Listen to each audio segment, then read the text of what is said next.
How to download Wave on iPhone. In this video, I'll show you how to download Wave on your mobile phone. Let's get started.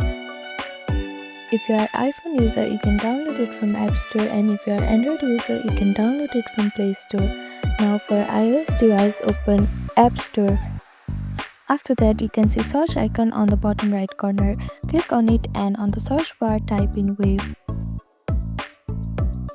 Now scroll down a little bit until you see this logo. Click on it. This is the official app of Wave, and to download this app, click on this Get option. After the verification, your download will be started, and it may take some time depending on your internet speed. After your download is completed, you can see open button like this. Click on open. To use this Wave application on your iPhone.